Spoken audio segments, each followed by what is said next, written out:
پہلے اس طرح کے سیٹ اپس نہیں ہوتے تھے، اس طرح کے اسکول سیٹ اپس نہیں ہوتے تھے. جنرلی 1 to 1 ٹیچنگ ہوتی تھی یا پھر گروپ آف اسٹوڈنٹس ہوتے تھے اور وہ ٹیچر کے پاس آتے تھے اور ٹیچر ان کو پڑھاتے تھے. لیکن ہمیشہ سے انسان کی فطرت رہی ہے کہ انسان علم حاصل کرنا چاہتا ہے. ہمارا آج کل کا جو فوکس ہے وہ صرف دنیاوی علم کا حصول رہ گیا ہے، جس کے اندر کوئی غلط بات نہیں ہے، کیونکہ یہ بھی اللہ تعالیٰ ہم سے چاہتے ہیں کہ ان سارے علم کو حاصل کیا جائے. میتھمیٹکس حاصل کی جائے. میتھمیٹکس تو بلکہ بہت بڑا رول پلے کرتی ہے بہت ساری چیزوں کے اندر.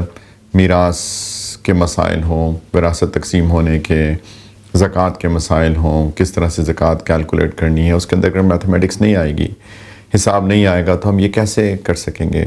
Like wise biology, physics, chemistry, even languages, English language ہو گئی یا پھر اردو لینگویج ہو گئی یا پھر جتنی بھی ادر لینگویجز ہیں، جتنی بھی زبانیں ہیں، ان سب کے علم کو حاصل کرنا یہ بہت ضروری ہے.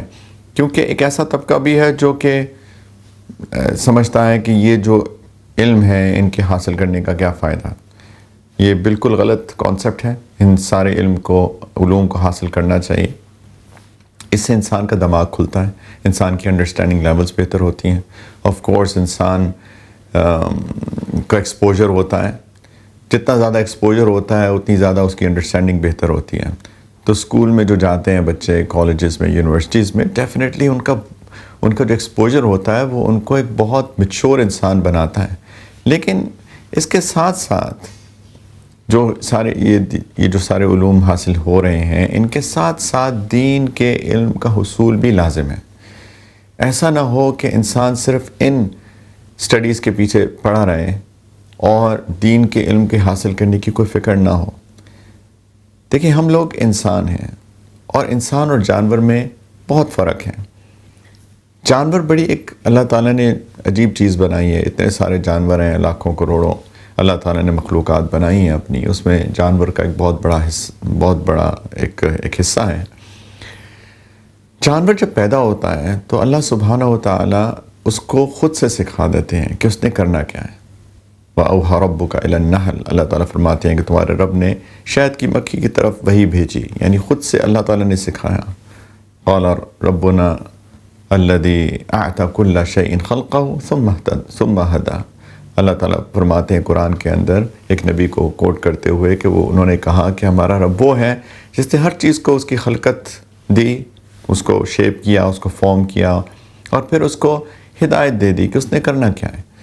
جب ایک بکری کا بچہ پیدا ہوتا ہے تو اس کو کوئی نہیں سکھاتا کہ اس نے چلنا کیسے ہے. وہ تھوڑی دیر بعد کھڑا ہوتا ہے، چل پڑتا ہے. اس کو کوئی نہیں بتاتا کہ جی ماں کا دودھ پینا ہے، کیسے پینا ہے. کوئی ماں اس کو چھاتی سے نہیں لگاتی، وہ خود ہی سے ماں کے تھنوں کی طرف متوجہ ہوتا ہے اور دودھ پینا شروع کر دیتا ہے. اس کو کسی اسکول میں نہیں جانا، کسی کالج میں نہیں جانا، کسی یونیورسٹی میں نہیں جانا. اور جس جانور کی جو فطرت ہے اس فطرت کے مطابق وہ جانور ایکٹ کرتا ہے.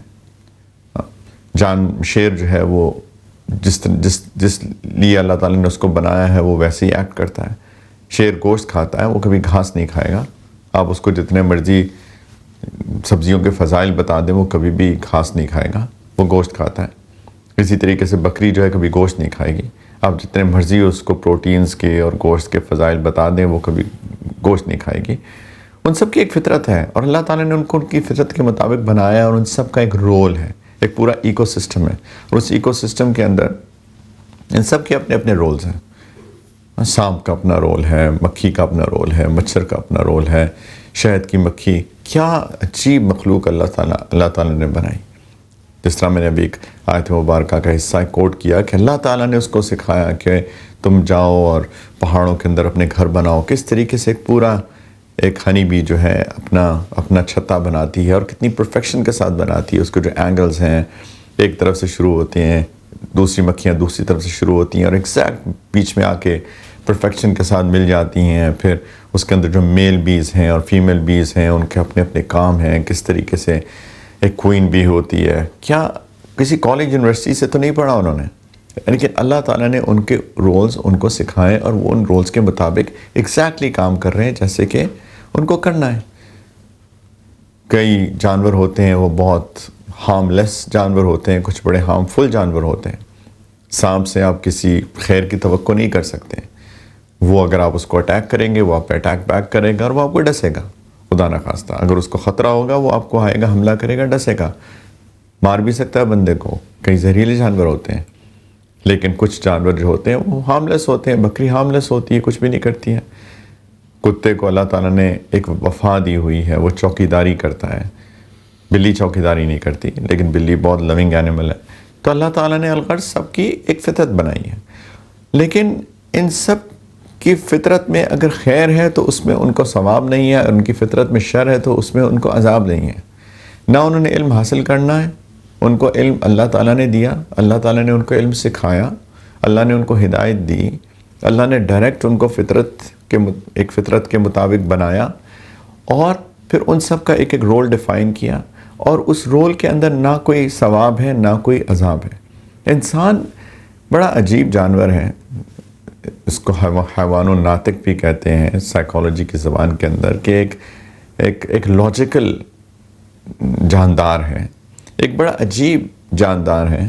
کہ جب وہ پیدا ہوتا ہے تو اللہ تعالیٰ فرماتے ہیں کہ میں نے انسان کو پیدا کیا تمہاری ماں کے پیٹ سے، لا تعلمون شیئا، اس حال میں کہ تمہیں کچھ بھی نہیں آتا تھا، تمہیں کوئی علم نہیں ہے. ہم ڈائریکٹ سیکھے سکھائے نہیں آئے، ہمیں علم حاصل کرنا پڑتا ہے، ہمیں زندگی گزارنے کا علم حاصل کرنا پڑتا ہے.